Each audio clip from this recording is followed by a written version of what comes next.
was meant for beauty queens and high school girls with clear skin smiles. I remember writing it vividly because I knew the minute I started writing it that it was going to be special. I was so worried about not being true to it. But, you know, I started talking about those of us with ravaged faces, and I thought, oh my God, everyone in the audience is going to see every zit I've ever had.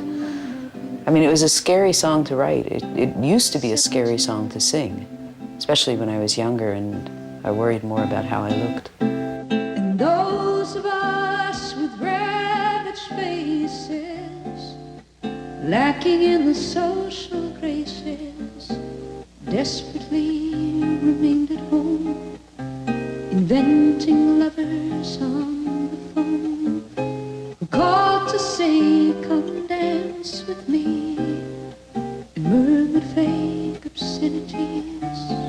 It isn't all it seems at 17. Yeah, the song is definitely about me. I don't think you could write something that brutally honest and not have it be about you. Everybody who was pretty had long, straight hair. And they were usually blonde, and they were tall, and they were thin.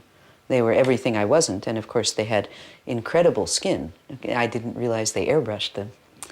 And I had none of those things, you know, and I felt, like I think most teenagers, I felt very ugly and very out of place. In the rich relation hometown queen marries into what she needs with a guarantee of company and haven for the elderly. It's nice how good it makes people feel, because people, that was one of my goals when I was writing it. I thought, you know, the ugly duckling turns into a swan. I don't think I've turned into a swan, but I do think that we grow into ourselves.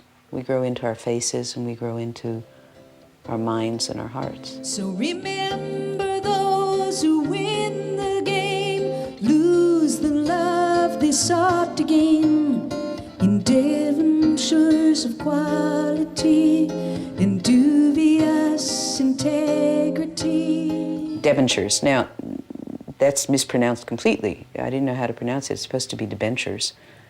And I put it in because it said exactly what I was looking to say, but it's a banking word, you know. Maybe that's why it works, I don't know. Their small town eyes will gape at you in dull surprise when payment due exceeds accounts received at 17.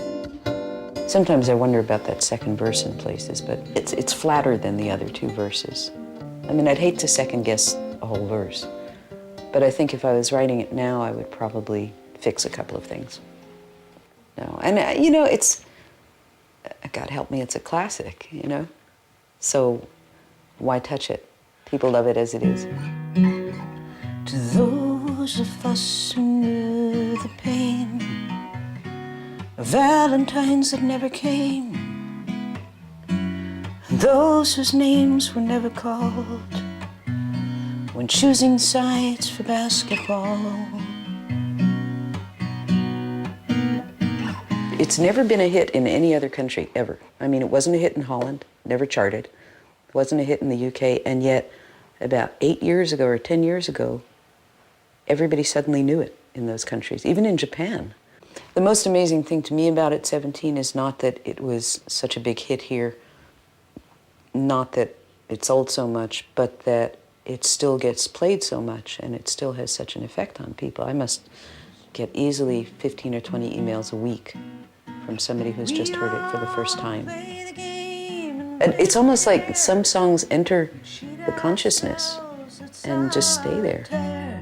Inventing lovers on the phone, repenting other lives unknown. They call and say, come on, dance with me.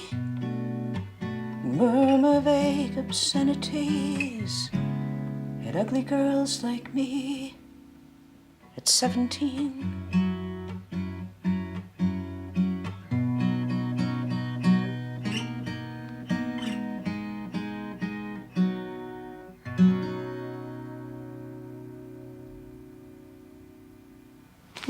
I actually enjoyed that.